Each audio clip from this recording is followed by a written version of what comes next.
Hmm? Ah! You're listening to the Run for Your Lives podcast.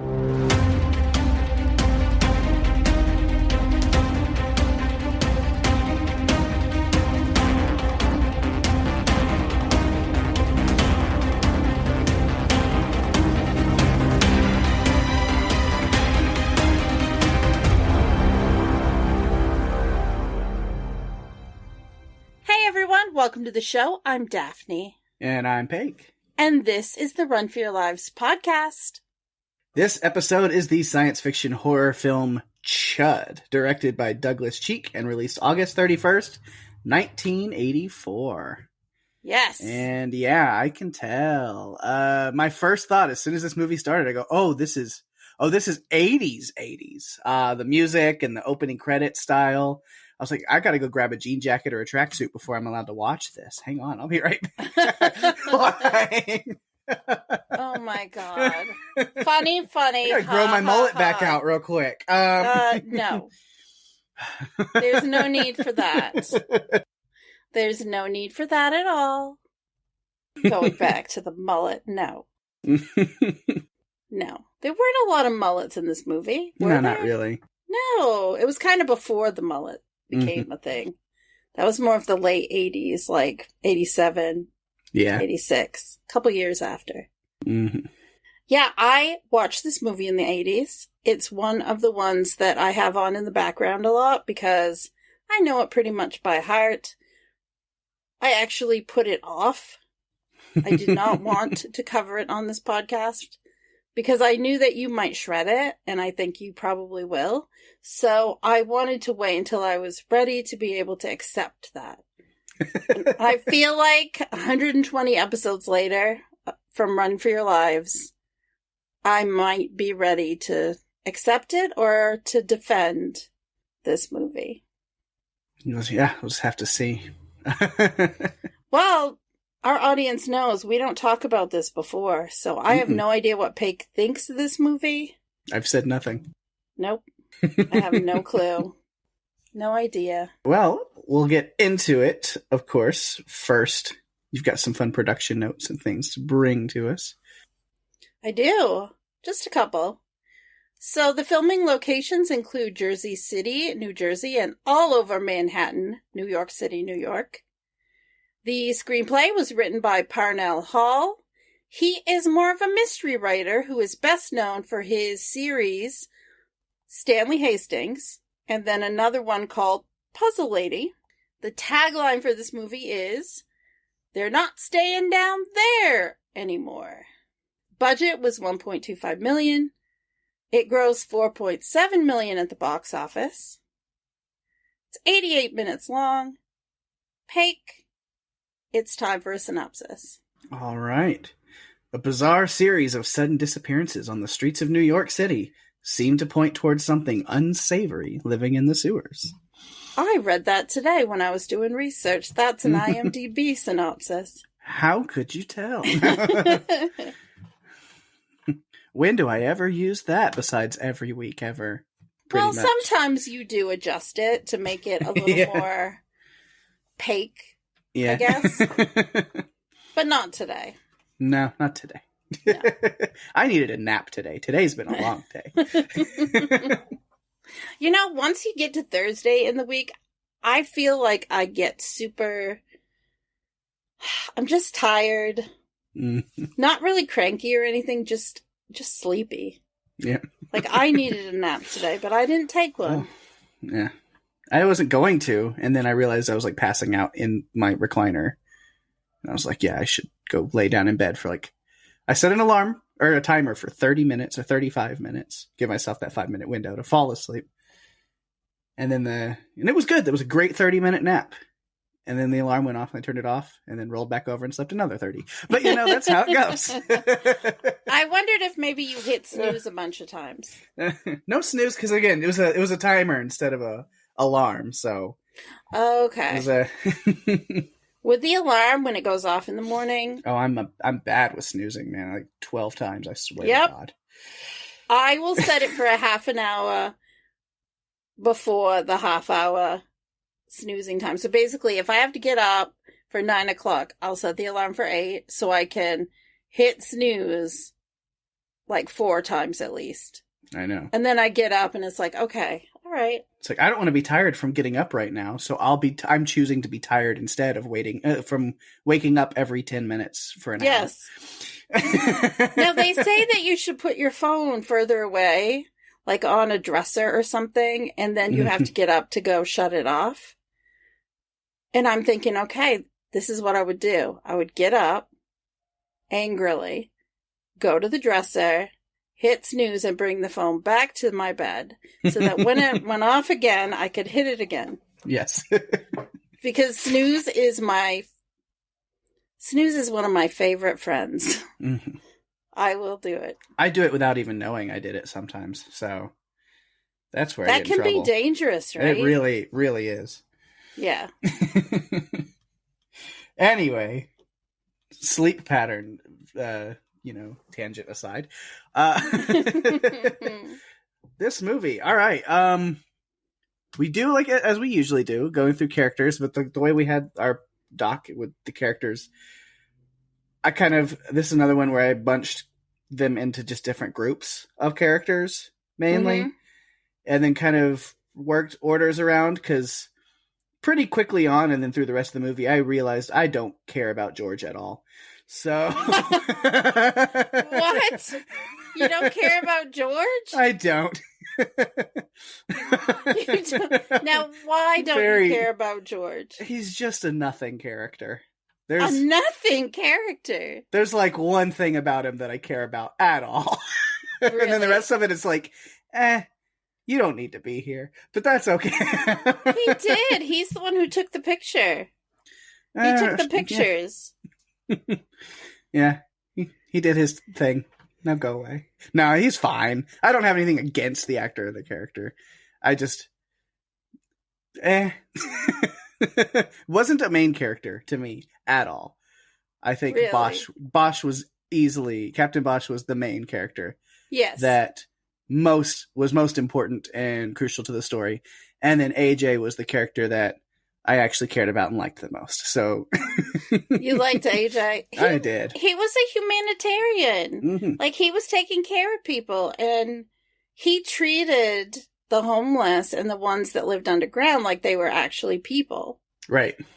And not just like insignificant, bodies that had brains and walked the earth. Like, he treated them like they were human beings. Whereas, others seem to dismiss it. Yeah. So, we could decide kind of how we want to do this. Where do we want to start? Who do we want to start with? Where do we want to... I think we have to start with Bosch, because he's the one that I took the most notes on, too. Yeah. The reason I have the most notes is, again, I bunched him in with, like, all of his notes are also all the notes about Wilson and the other police people and all of that. Like, I just tied all that into that part of the story. So Wilson. Wilson. One of my least favorite. Mr. Wilson. Yeah, Wilson was... We won't talk about him first. Let's talk about Bosch and keep Wilson out of it for as long as we can. It won't be very long because I've got him involved, like I said, in the notes for sure. But yeah, we'll start with Captain Bosch. People are going missing. Mm-hmm. The homeless, I understand how it starts. You're like, okay, the homeless people are missing. But then, because they're like in the streets right above these things. But then he's like talking about like missing husbands and spouses and other people. And at first I was like, how is it related unless they get grabbed while they're like out at night doing whatever, which is what we realize. Yeah, that's what's happening, is they're just kind of, it's becoming more of a problem than just the homeless population. That they're branching out and grabbing other people. So Bosch goes to check on AJ. We'll talk about AJ later. Knows him a little bit. See what's going on, because it's kind of this certain part of town. And he's claiming, he called in about missing people. They're his regulars, as he calls them. Mm-hmm. They're his family. They're his family. That's what he called them. And then he said, my regulars, when Bosch was talking about his congregation or his flock. Yeah. is what he called him, because he's the Reverend AJ.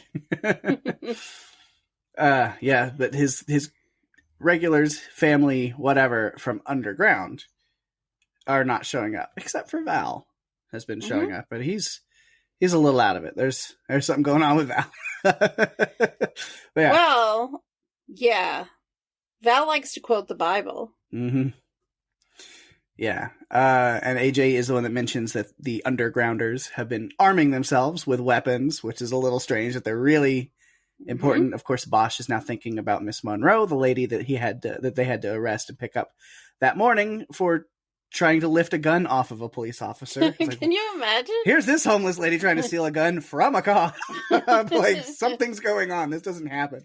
Yeah. No, definitely not. So yeah, and I like AJ. Again, this is more Bosch points, but I will say that, he points out, he's like, all right, what's actually going on? And it really clues us in that, like, this is more personal for Bosch than just a string of missing people, because he knows he's realistic. He's like, if it was just homeless people, the police won't care. No, they won't. To the level you are. So why is it actually important to you? What's going on?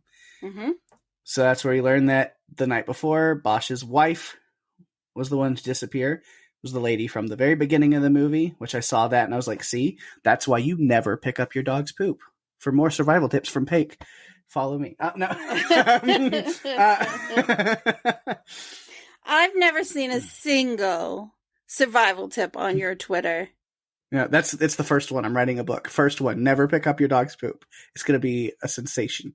No. I liked how we got to see, like, her shoe. She stepped out of her shoe, and then the next day we see the cleanup crew just, buzzing along, and then the shoe disappears like it was never there in the first place.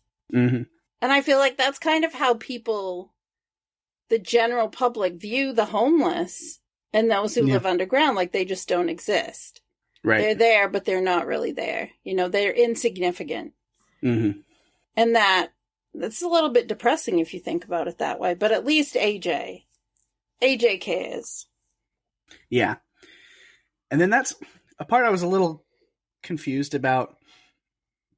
I mean, like, I get Bosch wanting to get George involved a little bit because he knows about the piece that he did on these people, the ones that live underground, and he did their, photograph stuff. But, like, when he's talking to AJ, it almost makes it feel like George is a suspect at first. Where he's like, well, he's been taking pictures of these people and following around, so maybe he's murdering them now. And it's like, I'm having followed. And he did have him followed, except he went underground, and the guy that was following him gave up because it was kind of a smelly situation. Right. It's like, no, Bosch, I'm not going to do that. Yeah. So this string of disappearances and things is getting weirder and weirder, but really what sets Bosch off there is, we have a kid who's hysterical, as she's silently and stoically sitting at the desk, just hysterically calm. Yes. Because a monster came out of the sewer and ate her grandfather. And even when that happened, I was just like, I mean, maybe they're trying to portray, like, traumatized and scared, but really she's just sitting there like, okay, that's fine. I guess I'll just hang out here now. It was weird. She was more traumatized when she was in the phone booth. Yeah. Like, instantaneous. Yeah. Poor people got lost. And Grandpa didn't make it. Yeah. It more looked like she just didn't care, but I see what they're trying to do. It's like, oh no, anyway. So yeah, I was piecing together then things after that. Bosch was talking about, because earlier he's on the phone with the chief and he says that he can't keep a lid on something. Which just turns out to be the fact that there's disappearances. But then I was just like, he mentioned something about the, NRC, the Nuclear Regulatory Committee, and the chief, like, is reacting kind of poorly, like, kind of freaking out of it, like, no, we don't bring them into that. And it's like, what do they actually know? That, you can't really hide from AJ now because he's finding things. And then with Bosch's wife missing, it's getting more personal. So Bosch is, like, ready to just, like, I'm not hiding anything anymore. It's personal. We're going to make sure this is out in the open. And more people keep missing every day. And then the one dude in the meeting, when they're meeting, after he brings AJ to that meeting, Nonsense, Bosch. Is that your only line? Nonsense, Bosch. I just kept, every time Bosch would say something, I would just chime in, nonsense, Bosch. Oh my God. No. He's a Pokemon, and that's the only thing he can say. Nonsense, Bosch. Because it's all, like, the whole conversation is, oh, nonsense, Bosch. We have no idea what you're talking about. Is that until, all like, you have? right. Do you have anything else? That was one thing that Wilson kept saying. Right. Oh, you don't want to see my picture? Oh, AJ with the pictures. I just loved it. Yeah, it's like it's all nonsense until he's like, yeah, hey, well, how about I show you a picture of a nasty leg? And he's like, oh, well, in that case, here's all the highly illegal things that we have going on with radioactive material and how we're covering it up. You should have mentioned the leg first, and I would have told you. Yeah, no. Wilson was not going to reveal any information that he didn't have to. Right. And still, with all the shit that's going on in the missing people, Bosch's superiors don't want to help. Like, they just want to continue to sweep everything under the rug, pretend it's not happening. There's definitely something going on over there. I mean, even in the beginning with the missing husband, like, well, he's run away 4 times, but he didn't come back this time. I'm thinking, yep, he's a goner. Mm-hmm. Yeah, and then the briefcase gets knocked or thrown by AJ, and that's where they first see C.H.U.D. And he's like, we don't have Wilson's first name, so I'm going to assume his name is Chad Wilson. So he can say, tell us, Chad. Chad, what's a C.H.U.D, you chode?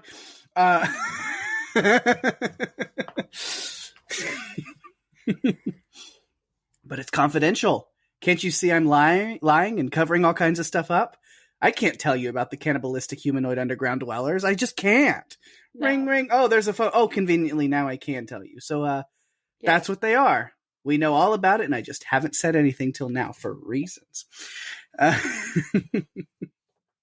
Because I'm a mustache-twirling evil guy. He is. He's very dastardly. Come on, you know he is. Yes. He's so dastardly. He is the quintessential 80s villain.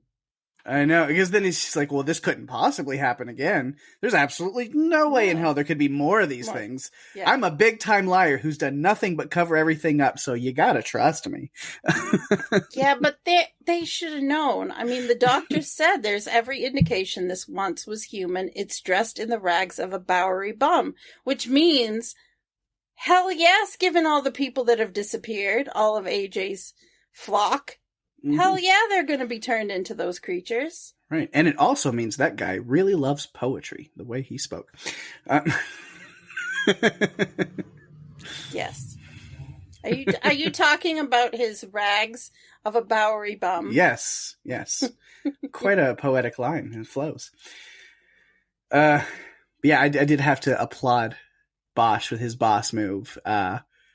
Talk about I'll send officers down there with flamethrowers, and Wilson's like, no, don't you dare. And then they get down there, and his officers are already there. He's like, wait. Yeah. And Wilson wants his men to kick the cops out, and Bosch is like, wait, are you kidding? Your guy's got a camera.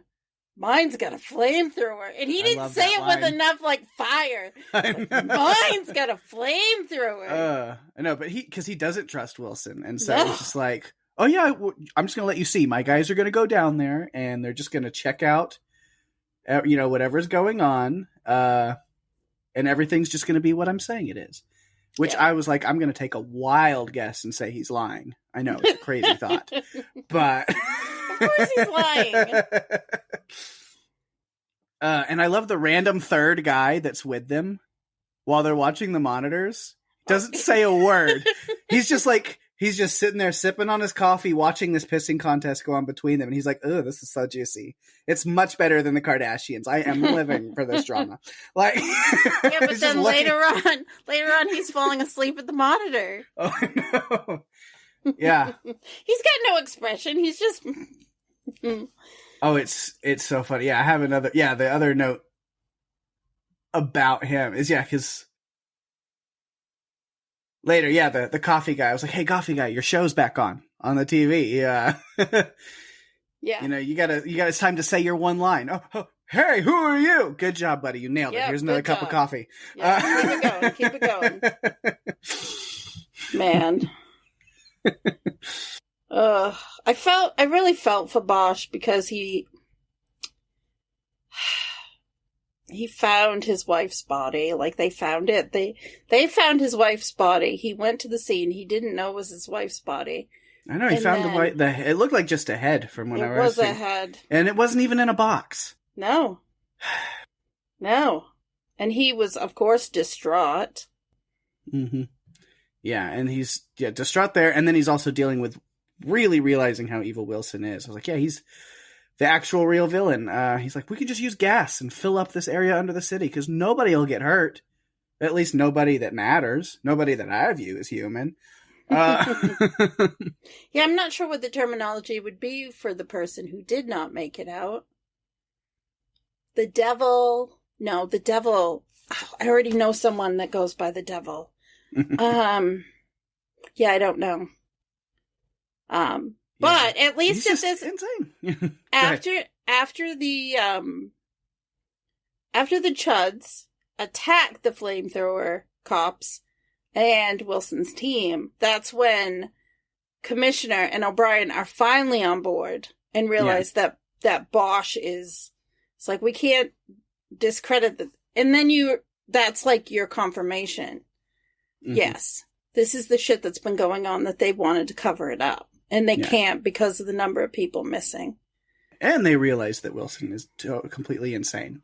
Yes. There's a lot. He goes, you'll blow up the whole city. And he's like, I won't flood the whole city. Just a small section of Soho. I was like, oh, so you're going to blow up part of Soho. That's fine then. Cool. You do.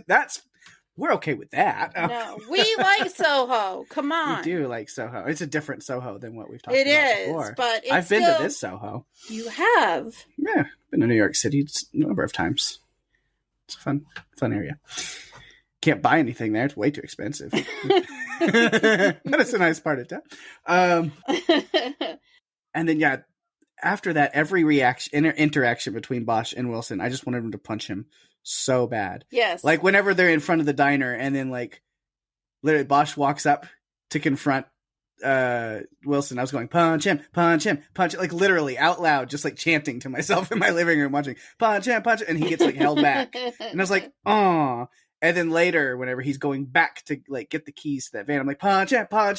Me too. And it didn't happen. And then like he threatened him with the gun, and then finally, bam! And I was like, yay! Yes, he punched it's time. Man, that's all I wanted was the punch. Yeah, but no, not until then. It had to build up. It's like a power up that took place over time. I don't know, it was just like, it was a tease. Yeah. But for it's the good. First few scenes, because like, punch it? No. Punch it? No. The payoff was good. Yes. After his contamination hazard urban disposal realization, after that truth came out, that's the real C.H.U.D. Yeah. So there were actually like two different things that were happening.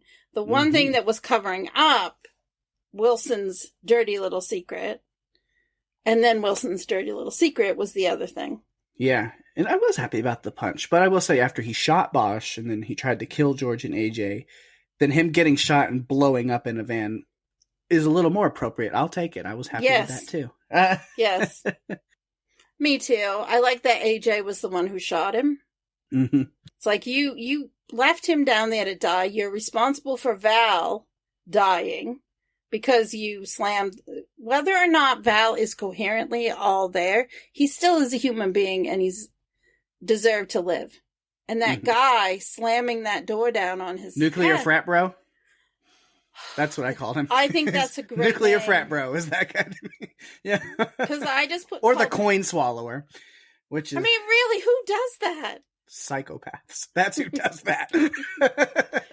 How did this guy get hired by the government? Oh wait, he's working with Wilson. It makes sense. So smarmy, and he just. Oh my god. No, he was a problem. I didn't like him at all. He needed to go. Mm-hmm. Yeah, and then that was the end of the movie. It was like, Bosch is alive, and there's no confirmation about if the creatures are actually taken care of. Roll credits. All right, then. Yeah, I don't know that they were, or they weren't. Mm-hmm. I did see there's a sequel, but it looks like it has nothing to do with this movie whatsoever. And it looks terrible. So yeah, I've never seen it, and I will go into detail a little bit when we get to the behind the scenes stuff, just because sometimes there are movies that shouldn't get made, and that's one of them. It's I bet. true. I believe it. True story. Like I said, I watched like maybe 10, 15 seconds of the trailer for it just on IMDb. It's awful. It just runs, and I was like, oh no. No. Oh no. That is the reaction that you gave when you drank the Beverly at the Coca-Cola Yeah. Museum. World of Coke Museum. Oh no. No. Pake is like Mikey in Life cereal. Like, he'll eat just about anything. Except he drank the Beverly because we were there trying lots of sodas. Not the Beverly. Not a good one, was it?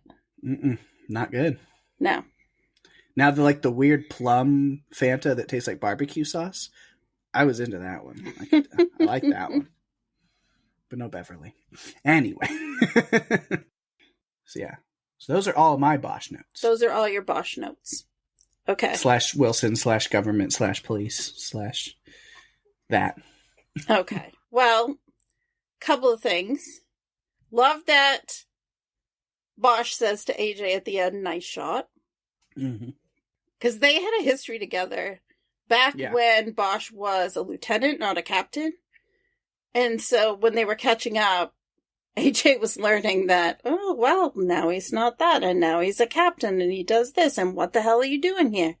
Why is a captain coming down to my soup kitchen to investigate this? There has to be something more. Fishy, fishy. Well, the truth came out. Bosch did, share that. And then one other thing that kind of connects to AJ, and this is one line in this movie that, to me, I don't know who edited it, although I think it was put in or re-recorded because you don't see I don't think you see Daniel Stern saying the line. Mm-hmm. But it's like, that guy is a madman. And there's something about him in that line that every time I'm thinking, that just doesn't sound like he said that at that time. It sounds like they recorded it after and put it in. Let's see. Yeah. I mean, yeah. Yeah. That was it. I don't think.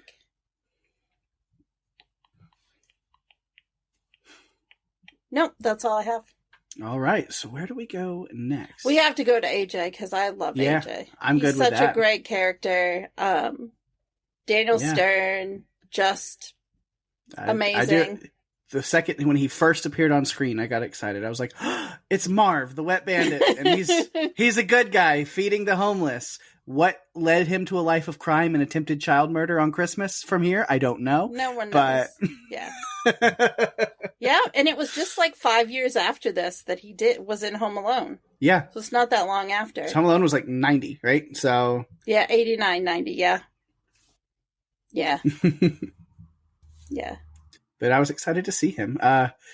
Yeah, and he's been having his own conspiracy palooza with all kinds of things. He's been tracking and following these EPA probes that check the tunnels every year. Apparently that is not common knowledge for people, but he's like, oh, I know about it. Yep. I pay attention to what's going on down here. It's when my regulars get real jumpy. Yeah, which he says it's still going on because it's not, but they've been having Wilson's people and all of their equipment and stuff going on down there. Because he's found this nuclear radiation equipment and all of this, and he's not getting any answers. Something I really like about him is he loves making phone calls. And I was like that. He's like, he loves to figure things out and get shit done. You know? Yep. The reason Bosch went there is because AJ made a complaint about 10 to 12 of his people going missing. Like, they usually come up for soup, and they hadn't been seen for about 2 weeks. And AJ has a good understanding of the underground labyrinth, the tunnels and the caves, and people come in and out of his hole in the wall, and he even leaves food there for people. The shy ones, he calls them. Yeah. Yeah, and he takes Bosch down there to, like, show him, like, here's what's going on. I'll show you some of the things I found, and it's kind of weird. Which, that Geiger counter is going haywire. I was like, oh, yeah, definitely something down here. And so, yeah, like, he takes him along to meet with the chief and Wilson and those guys. Which, man, another reason I just loved it, because like one of the other guys, I don't even remember his name or title. I don't care. He was the nonsense guy. Nonsense, Bosch. Oh, the middle guy. Okay, Yeah, that was the commissioner. Who just Yeah. could say 2 words. Nonsense, Bosch. Yeah. No, he said at least one more line, because, yeah, he was talking to AJ, and he was like, hey, I get you upset. He's like, but there's no reason to be insolent. And then what is AJ says, eat it. I was like, I'm liking this guy even more. He's so great. He's just so great. And then he gets followed by Nuclear Frat Bro, who eats his change, and then locks him in a basement that's about to be flooded with gas. And I was like, man, and kills Val, I guess. He knocked him down, and then he hit his head on a pipe. Yeah. But he's responsible. I'm yes. blaming him. You should, yes. He killed Val. Val likes to quote Revelations, is what he likes to quote. Yes. So then we got AJ sneaking and moving around all in the tunnels, trying to find a way out of there. And that's where he finds this big opening full of CH.U.D. CH.U.Ds? CH.U.D buds? CH.U.D studs? What's that on the ground? Is it CH.U.D blood mixed with the CH.U.D mud? Clean it up with some CH.U.D suds? Wash it out with a CH.U.D flood? Are these jokes any good, or are they CH.U.D duds? I know you're getting tired of this CH.U.D crud. Pake, that is just like the other night with the rock lobster and stock lobster and croc lobster and all the things that you said. Yeah. You and Jeff and Jerry. This is just more of the same. But yeah, and then he's trying to run away, and that Geiger counter is having another conniption. And I was like, oh, here they come. Watch out now. They're the CH.U.Ds. Oh, here they come. And they're man-eaters by definition, because that's what the C in CH.U.D means. But you already knew this. This is the point in your note-taking that you Absolutely. really go back into it. Oh, yeah. That's I was fully awake and ready to go at that point. All right. Good. Good. But that's all I have on AJ. I wish that AJ... You said that you really wanted Bosch to punch Wilson. I wanted AJ to punch Frat Boy. So bad after he ate his change. Oh, who does that? Nobody. It's the weirdest thing. I'm like, I would have put 10 more cents in and had him try to get that. He's going to have a tummy ache before he gets done if you keep doing it. You can also call that guy Piggy Bank. Which is delightful, right? Mm-hmm. It's amazing. So amazing. So yeah. Any other AJ notes? Again, his was kind of short. As much as he was definitely probably the favorite character of the movie. I didn't have a lot to say about him other than just he's pretty awesome. Well, AJ figured out what was really going on with the CH.U.D boxes too. Yeah. Mm-hmm. And that's why when they did reach Bosch, using equipment from the failed team that went down earlier, AJ won't let Bosch leave until he tells him exactly what's going on. And I liked that because too many times in these movies do we see people who should be telling the whole story, tell me later, and then something happens and they can't. I'm glad that he followed through and just said, look, this is what's going on. Wilson's he's covering, this cover-up is like a camouflage for what Wilson is covering up. Don't believe him. Man, every time I've said or heard the name Bosch, as it keeps coming up, I'm like, isn't that a TV show that only grandparents watch? There's a show called Bosch. There is. You're not allowed to watch it unless you're a grandparent, as far as what I've seen. That's the only people I know who watch it, who've ever seen it. What? Titus Welliver's in it. I don't think it's all about a focus for that age group. I don't know. That's the only people I've ever heard of watching it. Pake, you need to I've check never seen out. it. Is it about this guy? I don't know. No, I don't think so. It's about his evil CH.U.D clone. It could be. Ooh. I don't know. Mm-hmm. Oh, man. On arthritis medication. Anyway. Yeah. There's one Bosch thing you didn't talk about. We didn't talk about. Oh, yeah? When Wilson takes Bosch to see... We talked a little bit about it. When he takes him to see the CH.U.D. Mm-hmm. I like how the reflection... We don't actually see the CH.U.D. We see the reflection off of Bosch's, mask. And I Yeah. liked that because, again, it's the 80s and effects were not always amazing. Right. So I thought that was cool. Oh, yeah. The fact that they went fully practical with this stuff, which most of it, a lot of it is pretty decent. Some things, not so much, and I'll get to those in I my have next a feeling section, I think. know exactly which instance you are going to point out. All right. So can we talk to, next, do you want to talk about George and Lauren? Yes, I've got George and Lauren and Murphy for the little bit that he's there. Poor Murph. He's just trying to get a scoop. He knows something's going on and it needs to be brought Go to people's Baskin attention. Robbins. You're going to have a better time. Yep. That's a better scoop for you, my friend. Yeah. No. Death in a tunnel under the city.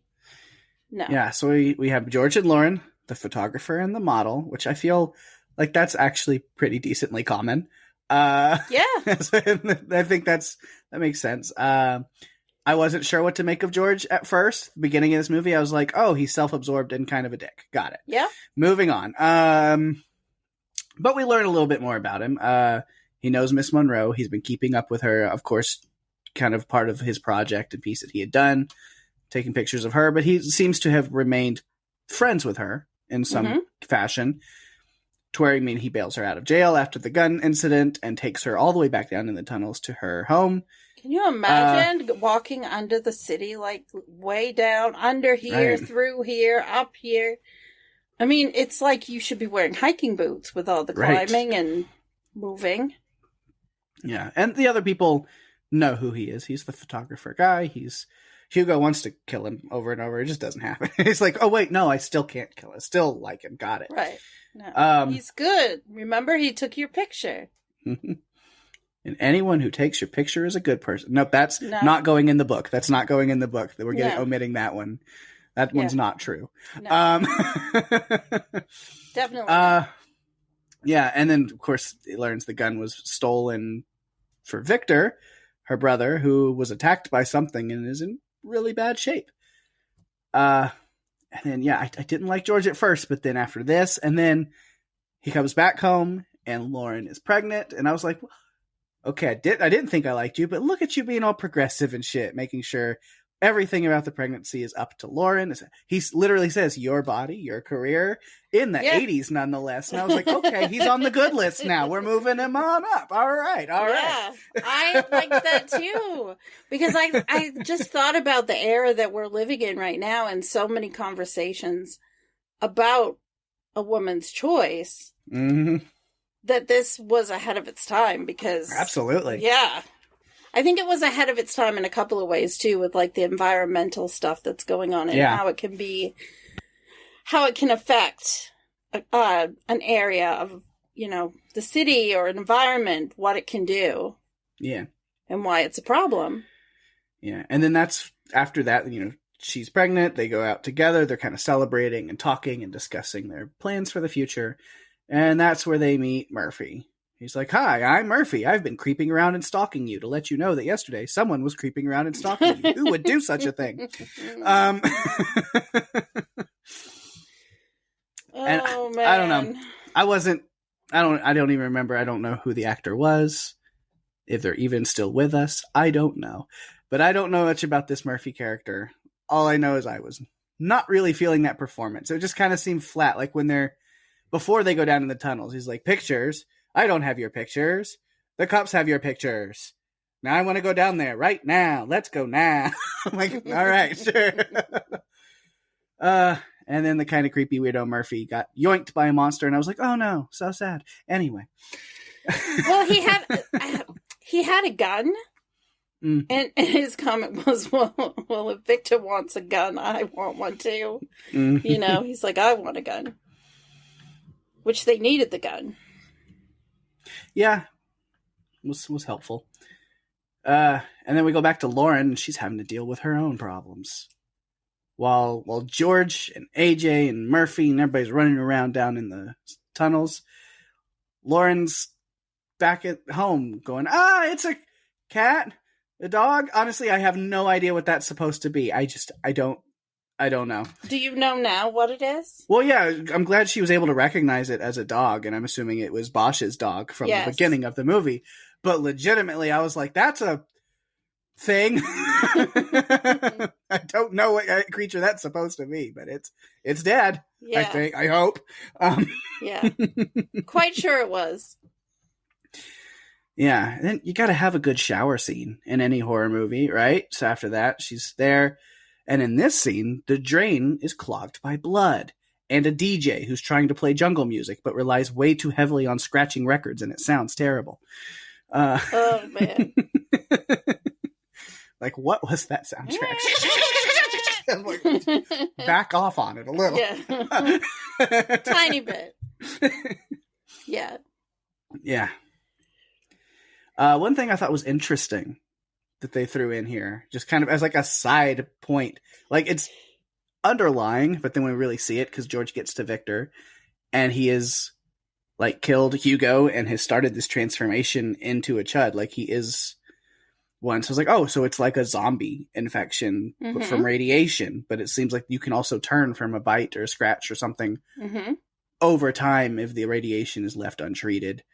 I don't know. That seems like that's the case. I don't know if it's like you get bitten, you're officially like, it's not a zombie thing because Lauren like gets bitten on the leg by the head that she decapitated. Yeah. I think she'll be fine. Yeah. So. Oh, the head.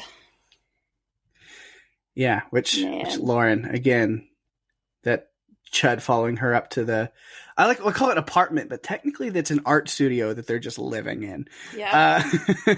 Has a dark room. Yeah. I mean, I think that's probably why they wanted it, is because it had a dark room in it. Yeah. She's just like, oh no, the phone's unplugged. I need to fix it. Bang! Throw the phone at it. And it wasn't even coming in at that point. It was just out there. I was more concerned about little Justin meeting a sad end. Which was another thing, because then like his mom's calling him like, it's dinner. But I was like, didn't you establish at the beginning of this movie that you don't live here and it's a studio like space? Why are you having dinner at your studio? Yeah, I don't know. I don't know what that was about. I don't know. I think the writers forgot that they established that at the beginning of the movie, but that's okay. Yeah, then I guess she... At first I was confused because I was like, she threw the phone and it wasn't plugged in, but then the police show up, so she called them anyway, but then I remembered, oh no, she called them after finding the hanging... dog thing. Yes. Yeah, that's why they showed up. Yeah. Not that it mattered that they showed up at all. No, they were easily dispersed. Mm-hmm. They were just easily taken care of. Yes. Yeah, very quickly. Yeah. And with two hands. Yeah, boop, boop, then. And then that C.H.U.D comes up and breaks into where Lauren is, into that room, and she shuts off all the lights because that's definitely going to help you hide from the subterranean monster that lives in darkness, you know? Yes, it is. Well, she doesn't know for sure what it even is. Right. I just thought that's funny. Like, us knowing what it is. Like, lights off. And he's like, oh, thank you. I can see you better now. Yeah. You really helped me out. But no, what really does help is developer fluid and a sword to the neck. So, yeah. The neck was like stretching and growing, and I'm not sure what that was about. I don't know what that was about. Okay, either. We'll go with it. There's a lot of this movie was going, I don't know what that's about, but I'll go with it. Sure. Yeah, so there's Lauren notes. Back to George. He meets up with AJ, and they're running into all kinds of scary things. He's like, see this foam that's spray painted green? That's radiation. Well, AJ saved him from Mrs. Monroe. Yeah. Because he was going to be a goner. Yeah, she lightly tapped him on the head with that pole. And she was going to shoot him, but... And then AJ just came in and yeeted her. So...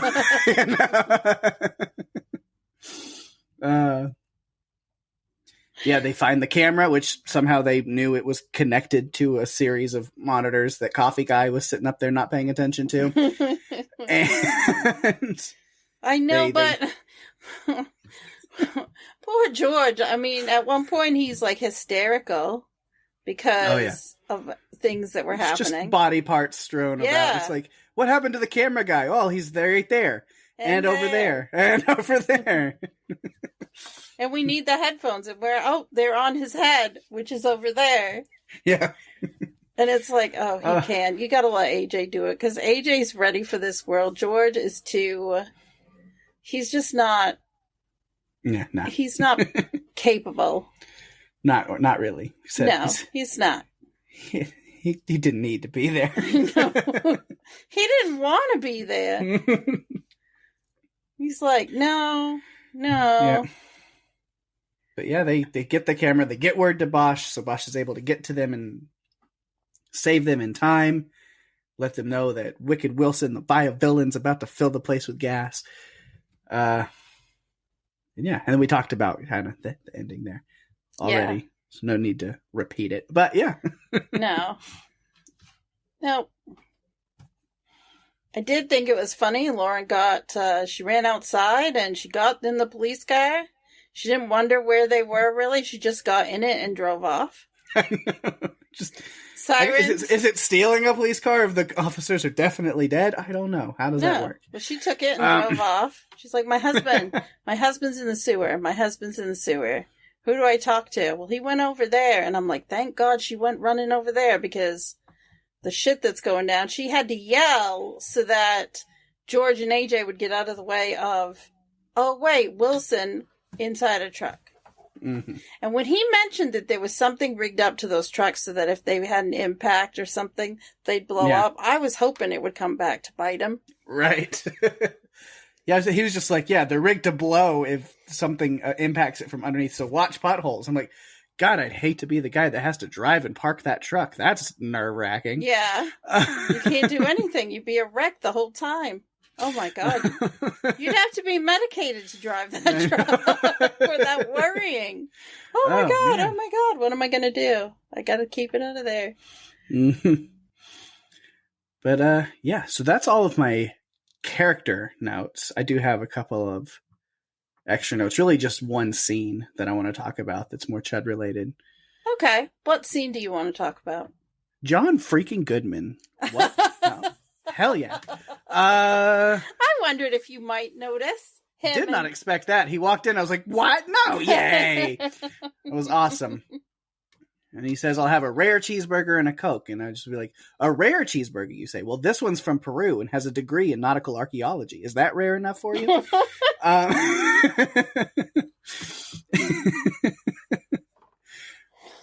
Oh, man. And he got to enjoy this rare burger, but then the Chuds come breaking into the diner because they're like, yes, we'd like to order the misogynistic cop combo with a side of cheese and curly fries.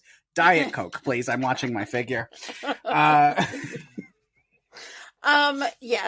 And Jay Thomas was actually sitting next to him. That was who the other cop was. That was his first movie role. And this was like Goodman's fifth, I think. Oh, wow. So it was very early on. So it's kind of cool to see, way, way, way back what they were doing, what they could do. Mm-hmm. So the Chuds came in and once they hit the diner, once they make their order, you kind of just have to shut the place down. It gets messy. Real messy, considering the only thing left was blood. There were no bodies. Would you believe it's strawberry milkshake? I'm not making that joke again. All right, that reference is going to come back. No. But yeah, so that's really it. I kind of had a feeling that this one's not going to go very long because of what the movie is. It's not a deep thinker. What? It isn't? But we haven't even talked about all the deleted scenes, and let's see, there's all this content over here. No, I'm just kidding. The 7-hour director's cut. No. No. One thing, though, that we didn't mention was George is this photographer, and his poor agent, Derek, I wouldn't want to be his agent because he's putting him off all the time. Tell me, is this a joke? Because I'd like to laugh too. Poor Derek is just like dying. He's not getting what he needs. I think too, George and Lauren do this shoot together, and you can tell George doesn't want to do fashion anymore. Like, he's been a fashion photographer, but he really wants to do more pieces like what he did by photographing the homeless and helping tell their story. So he had to go, though, because Lauren got him this gig photographing her, mostly nude, because she's selling perfume. Mm-hmm. And you could tell he wanted nothing to do with it. He was really rude and negative about the product. Yeah. And then he was saved by Mrs. Monroe because he had to leave to go bail her out of jail. So, yeah. I did like, though, when they were having the conversation about Lauren being pregnant, she said, well, everything I've worked for, it will be gone. And he he looked at her and he says, it doesn't have, he kind of made comments about, well, it doesn't have to be, like, right. You can do whatever. Again, way more progressive than I thought he was going to be, and also way more progressive than people were at that time. Yeah. So, I thought that was great. Me too. I did like that. I that's one thing that really sticks out when we do older movies, which I know is incredibly painful for you to hear me call a movie from 84 an old movie. But even like when we did Poseidon Adventure, which goes back even further, it's just like, but to find these like older movies like that have kind of ahead of their time progressive characters.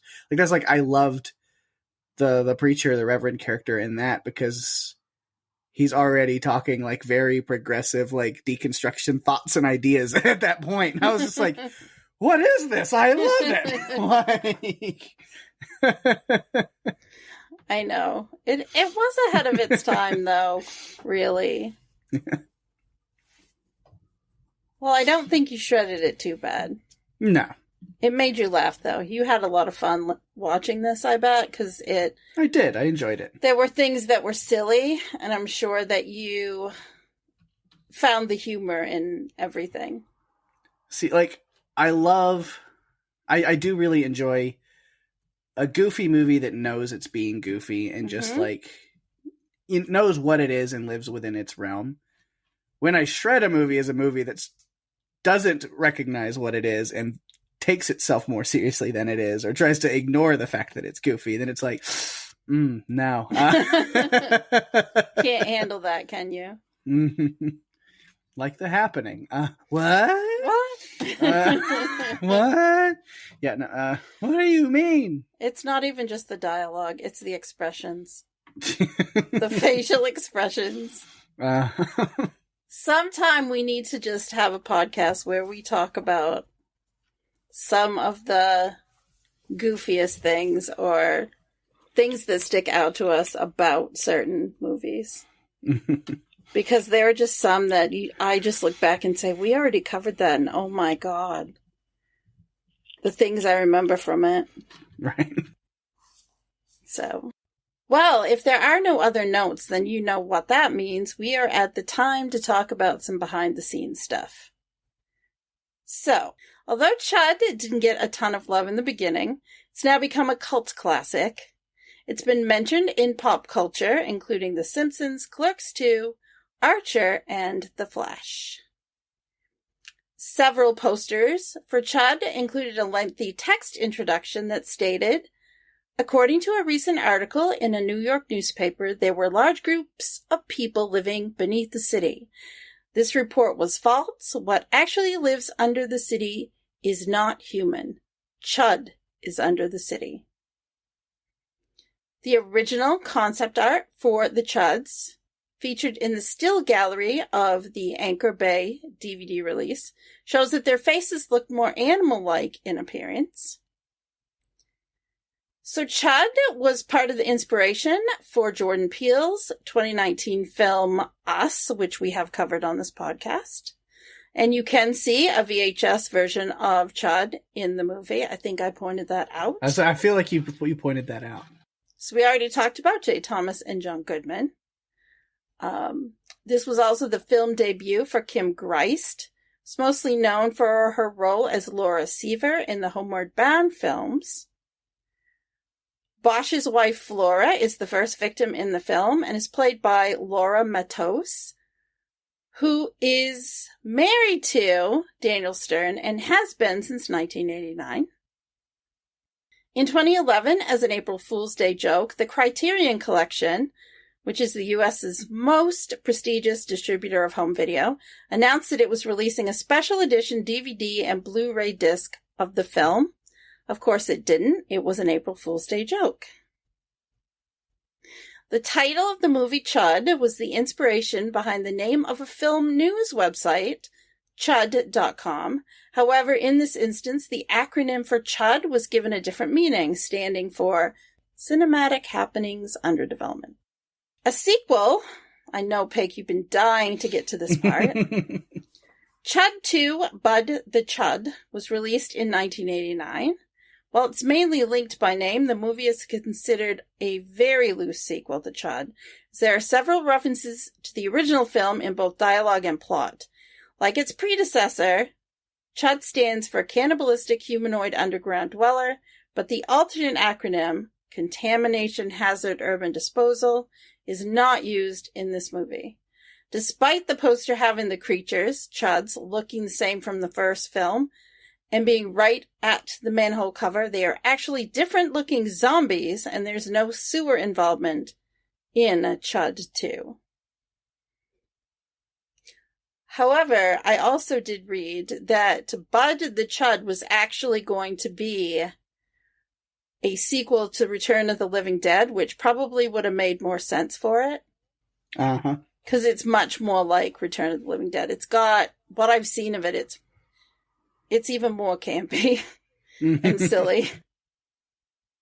So in 2018, C.H.U.D Lives, which is a tribute anthology, was published with Joe Mearnhart serving as the editor. The anthology included an introduction by David Drake, an interview with the late C.H.U.D movie producer Andrew Bonheim, and an interview that horror author Eric S. Brown conducted with C.H.U.D screenwriter Parnell Hall. In addition, there were 19 stories set in the universe of C.H.U.D. And finally, Rob Zombie has been rumored to want to remake C.H.U.D. And you know what I say to that? Leave it the fuck alone. You don't think a Rob Zombie remake would be good? No.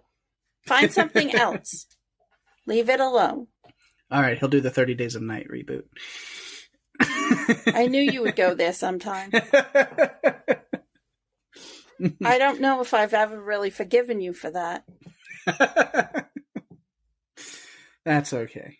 Oh, and there to save me from the awkwardness is the feedback phone. So we'll go see if they have anything to say about this one.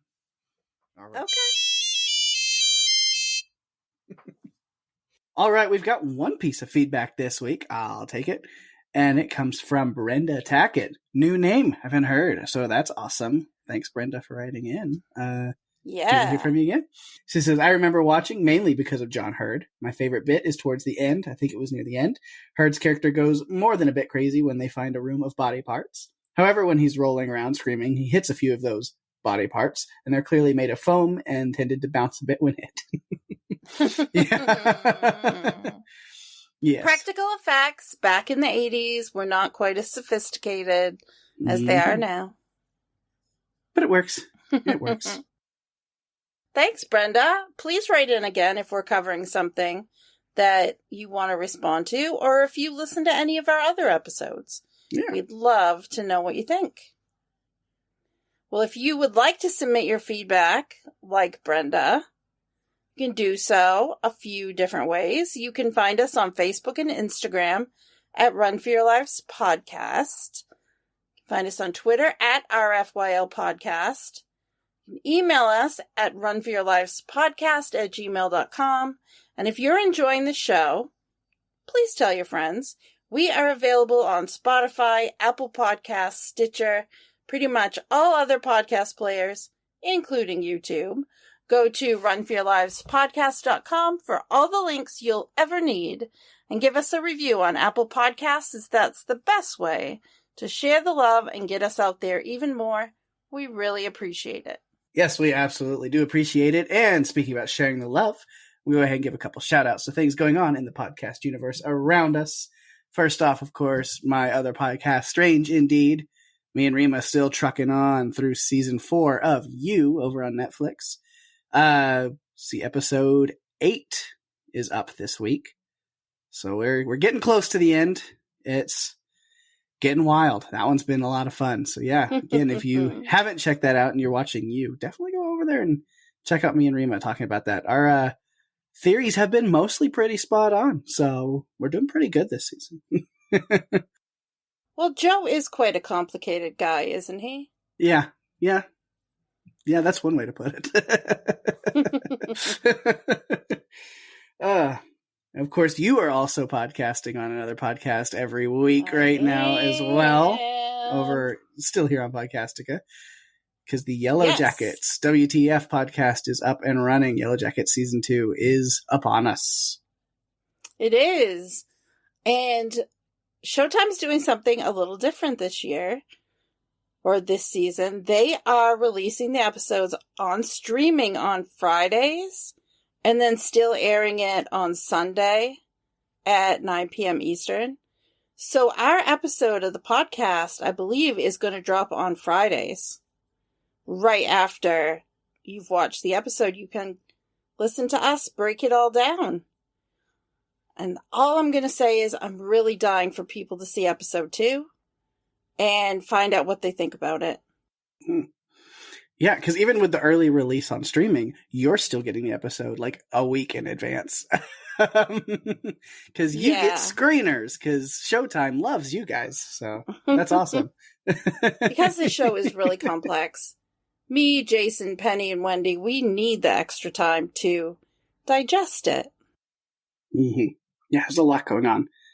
So yeah, I liked that first episode a lot, so I'm excited to see what happens in the second one myself. It's definitely interesting. Also, Alex is doing the live reaction shows. So at 10 p.m. Eastern, or actually 10 p.m., give you a little 10-minute transition time to get to YouTube. If you go to Podcastica's YouTube page, Alex is hosting a live reaction, and I think this week Rima's going to be on it with him. Awesome. That'll be cool. I might be able to tune in. I'm working at those times, but I did tune in last week because, again, I got to see the episode a little early because of streaming help. So that way, while I'm at work and the live show pops up, I'm like, hey, I can still actually tune in because I have seen the episode this week. So. Yeah, I'm dying for people to watch it. I want to know what they think. Yeah. And then also on Podcastica, the Extraordinary Cast has a new episode up this week. Even though the season of the show has ended, they have a interview with one of the stars of Extraordinary, Luke Rawlison. So if you're a fan of that and want to see, I know he's one of the leads, I believe. Maybe. I don't know. I haven't seen the show. So it's on my list. Add it to the list. Sorry, Greg. Sorry, Penny. I'll get there. So many shows. I still haven't watched Orphan Black, and that's like been on my list. I still haven't watched Andor past like episode 3 or 4. So I'm behind on things, and I'm working on it. I'm actively trying to catch up on stuff. Which, speaking of Andor, Star Wars TV podcast is not covering Andor because that is off, but The Mandalorian is back, and I am watching that. I am caught up on that. I am not caught up, but I loved the first 2 episodes, so I just need to binge through, and maybe this weekend I can get through the next episodes. Yeah, they've been great. This season has been really good. Different. It's kind of branching out. I know people had complaints with the Book of Boba Fett because it was jumping into other storylines that weren't Boba Fett, and Mandalorian's doing that a little bit. Din Djarin is not necessarily the main focus on some of the stuff going on. He is on others. But I think the stories they're telling are super compelling, and it's been a lot of fun. So I'm excited about it. I'm loving it. I think it's okay to focus on other characters. I know that they're trying to build things up for another spin-off show that's coming, so... Yeah, The Acolyte is coming soon, so... Yeah. But that's like pre-episode 1. That's like pre-Phantom Menace, so that's going to be interesting to see. Yeah. I'm a huge Star Wars nerd, so yeah. That's where my Star Wars watch... I'm actively, like right now, currently trying to go through the entire Clone Wars animated series, so that's where I'm at. Hey, I'm about to start season 4, so I'm doing pretty good. That's why he hasn't watched Extraordinary, and yet why he hasn't watched Orphan Black, because he's binging the Clone Wars. He has priorities.